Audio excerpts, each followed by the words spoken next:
코스피와 코스닥이 오후에도 나란히 6% 가까운 상승세를 유지하고 있습니다. 환율도 하락 이후 1,400원대 중반에서 안정된 흐름을 보였습니다.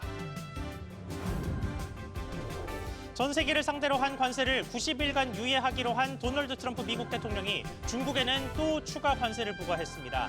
중국도 84% 보복 관세를 발효해 갈등이 심화되는 모습입니다. 올해 2월까지 나라 살림 적자가 18조 원에 육박한 것으로 나타났습니다.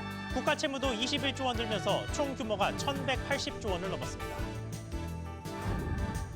서울 아파트값이 이번 주 0.08% 올라 상승폭이 소폭 줄어들었습니다. 토지거래 허가제가 재지정된 곳들은 대부분 상승폭이 줄면서 관망세를 보였습니다.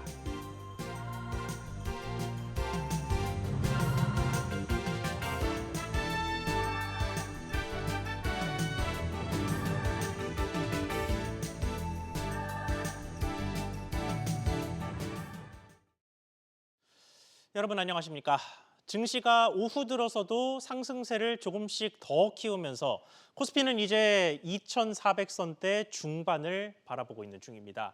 코스닥도 6% 가까운 상승세 현재까지 유지하고 있는 모습이고요. 오전에는 코스피와 코스닥 모두 매수 사이드카가 발동돼서 프로그램 매매가 5분간 정지되기도 했습니다. 10거래일 만에 외국인이 돌아왔고 환율은 크게 하락하고 있습니다. 시장의 흐름 먼저 짚어보고 오늘 시장을 뒤흔든 소식들도 이어서 자세히 짚어보겠습니다. 오늘의 증시 흐름 함께 짚어볼 SBS 비즈 5스타 김영구 전문가 연결해 보겠습니다. 안녕하세요. 네, 안녕하십니까? 네, 트럼프 대통령의 관세가 얼마나 강했는지 오늘 하루 역설적으로 보여주지 않았나 싶습니다. 오늘 전체적인 지수 흐름 어떻게 보셨습니까?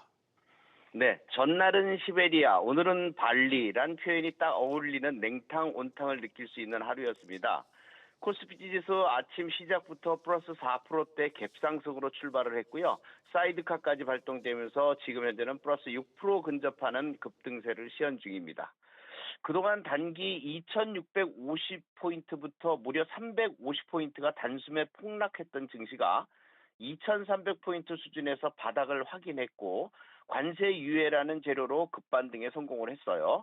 이제 증시가 확실한 진바닥을 만들었다는 점을 반길만 하겠습니다. 일단 시장을 혼탁하게 만들었던 관세 충격의 악재에서 확실히 벗어났으니 이번 지수가 어디까지 상승할 것인가가 중요할 텐데 상호 관세 발표 전인 코스피 지수 2,450과 2,500포인트 선 여기가 차례로 저항을 받을 것으로 예상이 됩니다. 그리고 저항 영향을 받은 이후에는 일시적인 조정도 있을 것이고요. 그래서 오히려 그동안 종목 정리를 하지 못했던 분들은 이번 반등권을 이용해서 일부분이라도 정리를 하셔서 현금 확보 전략도 필요해 보입니다. 그래야 또 밀릴 때 매수할 수 있는 찬스를 얻을 수 있을 테니까요. 항상 개미투자들은 30% 이상의 현금 관리에 만전을 기해 주셨으면 합니다.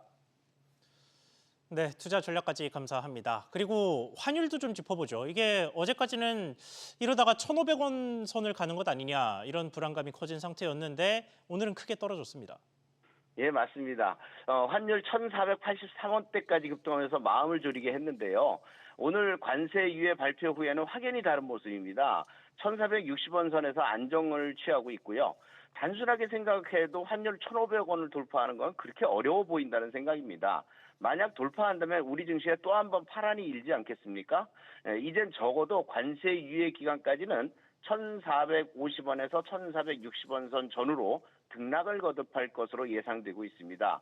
또한 외국인 매도 공습도 일단락이 좀 되었다고 봐야죠. 3월 31일 공매도 재개 시점부터 8일간 9조 7천억 원을 순매도했던 외국인들이 오늘 드디어 2천억 이상을 순매수하는 점으로 전환이 됐다는 점이 중요하겠고요. 그 이유는 관세 유예와 환율 안정이 주요했다고 판단이 됩니다. 이제 더 이상 환율에 대해 걱정해야 하는 기간은 적어도 3개월 동안은 괜찮을 것이니까 걱정 뚝 하셔도 되겠습니다. 네, 지금까지 5스타 김영구 전문가였습니다. 말씀 감사합니다. 이렇게 관세 유예 카드로 또 세계 시장을 뒤흔든 도널드 트럼프 미국 대통령은 중국에 대해서는 더 날을 세웠습니다. 미국은 중국 관세를 125%로 더 높였고 중국은 84%의 맞불 관세를 시행했습니다. 미중의 갈등 상황 취재기자 연결해 보겠습니다. 송태희 기자. 네, 네, 먼저 미국의 움직임부터 짚어볼까요? 네, 도널드 트럼프 미국 대통령은 현지 시간 9일 자신의 소셜 미디어를 통해 중국에 대한 관세를 125%로 올린다고 밝혔습니다. 또 다른 국가들에 대해서는 상호 관세를 90일간 유예하고 10%의 기본 관세만 부과하기로 했습니다. 국가별 상호 관세가 시작된 지 불과 13시간여 만입니다. 다만 철강, 자동차 등에 대한 25% 품목별 관세는 그대로 유지됩니다. 트럼프 대통령은 중국이 갈취하던 날들이 더는 지속 가능하지 않고 용납되지도 않는다는 사실을 깨닫게 될 것이라고 말했습니다. 한편 발표 뒤 트럼프 대통령은 백악관의 한 행사장에서 상호 관세를 유예한 이유를 질문받고 사람들이 약간 겁을 먹었다고 답변했습니다. 그러면 이렇게 타깃이 된 중국은 어떻게 반응하고 있습니까? 중국은 기존 예고대로 맞불 대응에 들어갔습니다. 중국 정부는 오늘 낮부터 미국산 수입품에 대해 84%의 추가 관세를 부과하기 시작했습니다. 미국의 125% 관세 방침에 대해서는 아직 구체적인 반응과 대응이 나오지 않고 있습니다. 일각에서는 중국이 위안화 절상과 추가 내수 부양책 등을 통해서 사태의 장기화를 준비하고 있다는 관측도 나오고 있습니다. 한편 세계무역기구 WTO는 미중 무역 갈등으로 양국 간 상품 교역이 최대 80%까지 감소하고 전 세계 실질 국내 총생산이 장기적으로 약 7% 감소할 수 있다는 전망을 내놨습니다. SBS 비즈 송태입니다. 이어서 지난해부터 이어졌던 불확실성에 대응하는 곳곳의 상황 보겠습니다. 지난해 가계 여윳돈이 220조 원에 달하면서 역대 최대 규모를 기록했습니다. 그렇다면 돈이 넘쳐난 것이냐? 그게 아니라 소비를 줄이고 투자에 열중한 것으로 나타났습니다. 이정민 기자. 네, 이정민입니다. 네, 지난해 가계 흐름 전해주시죠.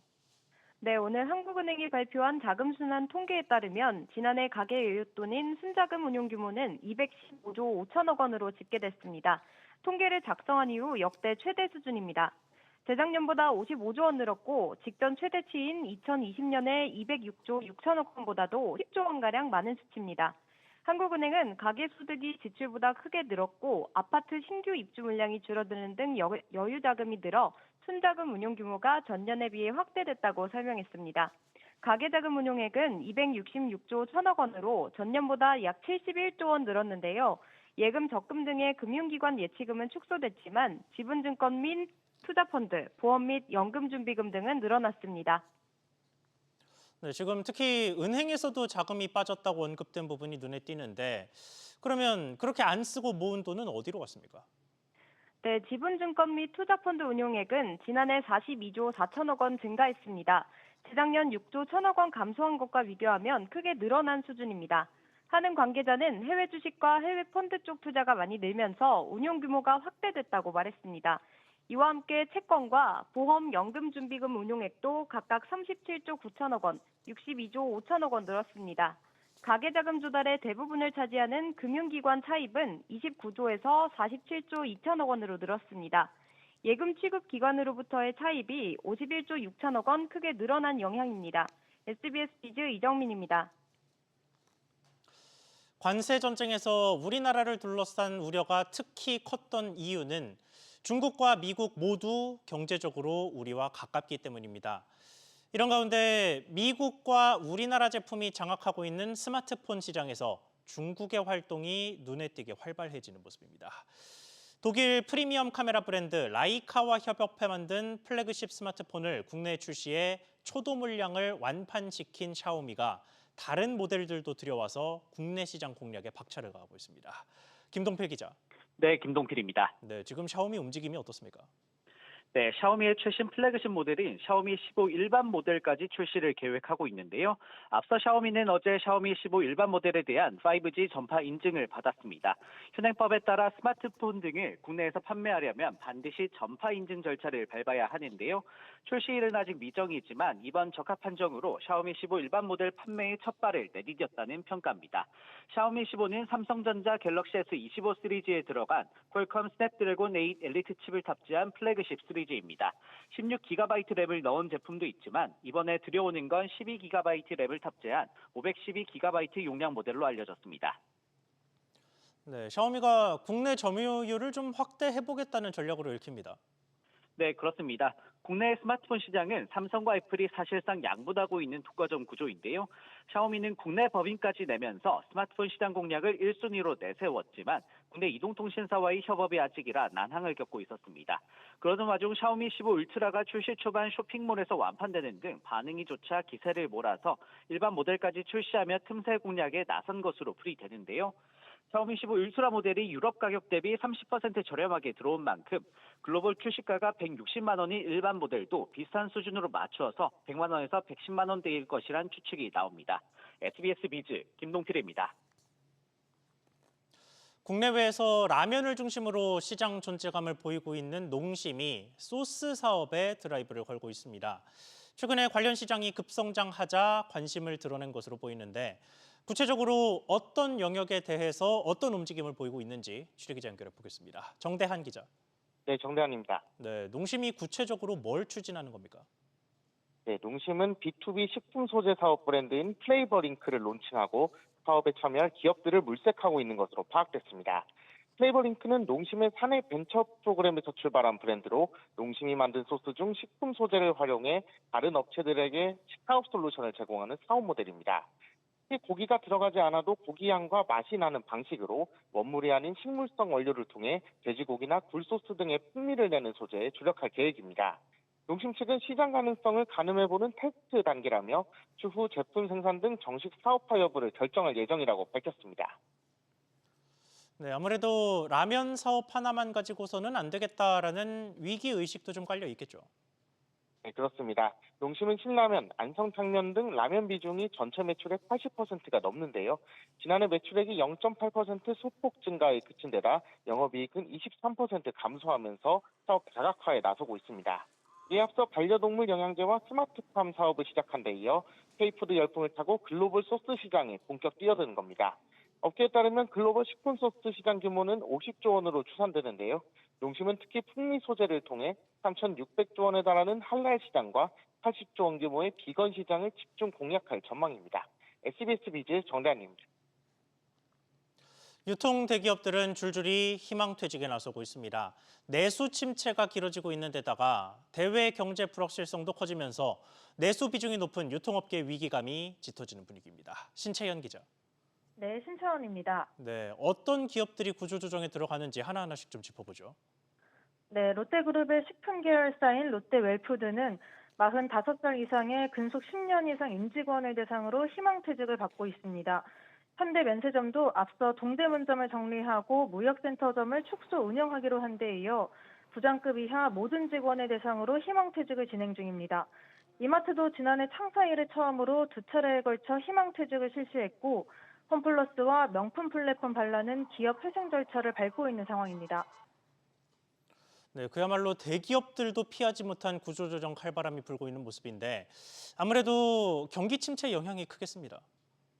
네, 소비 침체로 저조한 실적이 이어지고 있는 데다 트럼프발 관세 폭탄 등 대내외 경제 불확실성이 커지면서 기업들이 경영 효율화에 돌입한 것으로 보입니다. 지난해 롯데웰푸드의 영업이익은 1년 사이 10% 넘게 줄었고 현대면세점도 288억 원의 영업 손실을 내는 등 2018년 설립 이후 적자에서 벗어나지 못하고 있습니다. 유통기업들의 체감 경기는 갈수록 악화되고 있는데요. 대한상공회의소에 따르면 2분기 소매유통업 경기 전망지수는 100을 밑돌며 4개 분기 연속 하락세입니다. SBS 비즈 신채원입니다.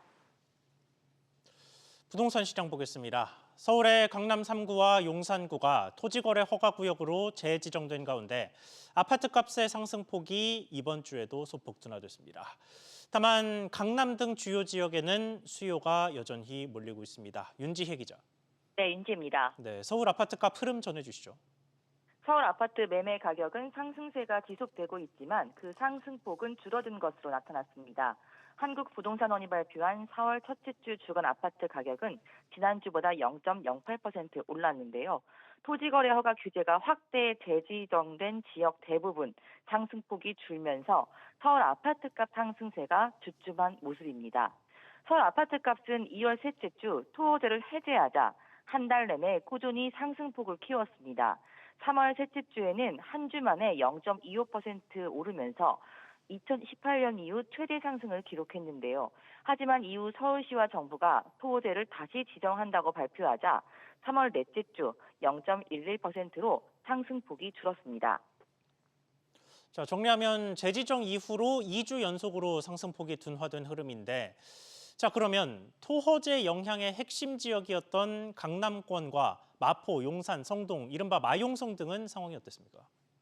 강남구와 일부 지역은 서울 평균 상승률의 2배 가까이로 여전히 상승폭이 컸는데요. 강남구는 압구정 개포동 재건축 추진단지 위주로 오르면서 0.20% 상승률을 기록했고요.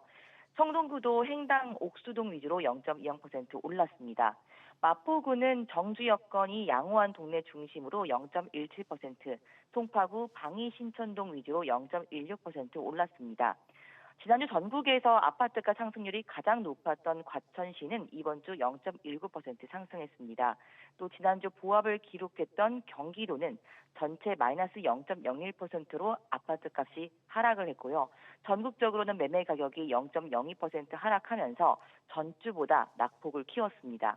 SBS 비디인지입니다. 지금은 가상자산 거래소 한 곳이 은행 한 곳과 제휴해서 거래가 이루어집니다. 그러니까 해당 거래소를 쓰려면 지정된 은행의 계좌를 만들어야 했죠. 하지만 시장이 커지면서 여러 은행의 계좌를 쓸 수 있게 해야 한다는 목소리가 높아지자 금융당국이 관련 논의에 착수한 것으로 확인됐습니다. 이한승 기자, 어디서 어떤 단계의 검토를 하고 있는 중입니까? 네, 금융위원회와 금융정보분석원 FIU가 그 논의에 착수했습니다. 특정 가상자산 거래소의 거래를 여러 은행에 맡겨도 될지에 대한 논의가 이루어지고 있는 건데요. 현재는 가상자산 거래소 한 곳과 은행 한 곳이 제휴해 가상자산 거래가 이루어집니다. 하지만 이는 암묵적인 룰일 뿐 특근법상 명시적으로 은행의 개수를 정하고 있지는 않습니다. 어제 열린 국민의힘과 은행권 간담회에서 정진환 우리은행장도 1거래소 다은행 시스템 도입을 제안하기도 했습니다. FIU는 여러 은행에서 거래가 가능해질 경우 고액 현금 거래가 분산되면서 제대로 신고가 되지 않아 범죄의 수단이 될 수 있다는 점을 우려하면서 고민하고 있습니다. 네, 가상자산 거래소를 품을 가능성이 높아지게 된다면 은행들은 반기겠습니다. 네, 맞습니다. 현재 가상자산 거래소와 제휴하지 않고 있는 우리은행이나 하나은행 등이 수혜를 볼 것으로 보입니다. 특히 오는 10월 업비트와 K뱅크 간 제휴가 종료될 것으로 알려진 상황에서 여러 은행들이 거래소와 제휴가 가능해지면 은행들이 가상자산 업계로 발을 넓힐 가능성이 커지는 셈인데요. 은행들은 가상자산 거래소와의 제휴로 신규 계좌 개설로 고객을 확보하면서 저원가 예금을 유치할 수 있고 수수료 등 비이자 이익을 늘릴 수 있다는 점을 기대하고 있습니다. SBS 비즈 이한승입니다. 이달 들어서 무저해지 보험의 보험료가 최고 30% 넘게 껑충 뛴 것으로 나타났습니다. 이렇게 되면 신규 가입자들의 부담이 커질 수밖에 없는데 자세한 내용 취재 기자 연결해 보겠습니다. 이한나 기자, 무저해지 보험료가 구체적으로 얼마나 올랐습니까? 네, 지난 1일부터 삼성화재와 DB손해보험, 메리츠화재, 현대해상, KB손해보험 등 주요 손보사들이 무저해지 보험료를 일제히 올렸는데요. 3대 진단비, 상해, 질병수술비 등 주요 담보가 포함된 간편심사보험 대표 상품 2종의 5, 60대 남성 보험료를 보면 현대해상이 평균 7.8%로 가장 많이 올렸고요. 같은 상품의 여성 보험료 기준으로는 DB손보가 7.6%로 가장 크게 인상했습니다. 40대 남성 기준 통합보험 보험료를 살펴보면 KB손보가 전월 대비 32.7% 인상했습니다. 이번 무저해지 보험료 인상은 신규 가입자에게만 해당됩니다. 네, 무해지, 저해지 보험 이 종류들이 보험료가 싸서 인기를 끌었던 건데 왜 이렇게 갑자기 보험료가 올랐습니까? 네, 무저해지 보험은 표준형 보험과 동일한 보장을 제공하면서도 보험료가 일반 보험 상품보다 저렴한 상품입니다. 다만 중도 해약된 한 푼도 받을 수 없거나 적게 돌려받는 것이 특징인데요. 앞서 금융당국은 보험사들이 새 보험회계 기준 도입 이후 무저해지 상품과 관련 해지율을 자의적으로 높게 가정해 실적을 부풀렸다고 진단하고 예정 해지율을 낮추는 가이드라인을 만들었습니다. 이에 따라 그간 낙관적이고 자의적인 해지율 가정을 적용해온 보험사일수록 당국 가이드라인 적용으로 보험료를 대폭 올린 것으로 풀이됩니다. SBS 비즈 이한나입니다.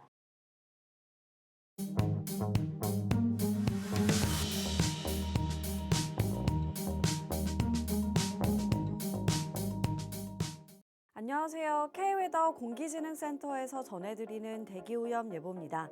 전국 공기질 실황입니다. 먼지 농도가 대체로 높아져 있는 상태입니다. 다음은 서울시 동별 공기질 실황입니다.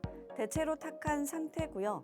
먼지 농도가 가장 높은 곳은 개포 4동과 개포 1동, 도곡 2동 순으로 나타나고 있습니다. 오늘 전국 하늘 대체로 맑겠지만 경상은 오후 한때 흐리겠고요. 날은 낮 동안 20도 안팎까지 올라 포근하지만 일교차가 크겠습니다. 공기질은 중서부와 전북, 경상을 중심으로 나쁘겠습니다. 한때 대기 오염물질의 영향을 받기 때문인데요. WHO 기준은 이 지역을 중심으로 한때 나쁨 단계를 보이겠다고 예보하고 있고요. 반면 환경부 기준은 보통 단계로 양호하겠다고 예보하고 있습니다. 금요일과 다음 주 수요일은 중서부와 전북을 중심으로 먼지 농도가 높겠고요. 그 밖의 날은 대체로 청정한 공기 상태가 유지되겠습니다. 대기오염 예보였습니다.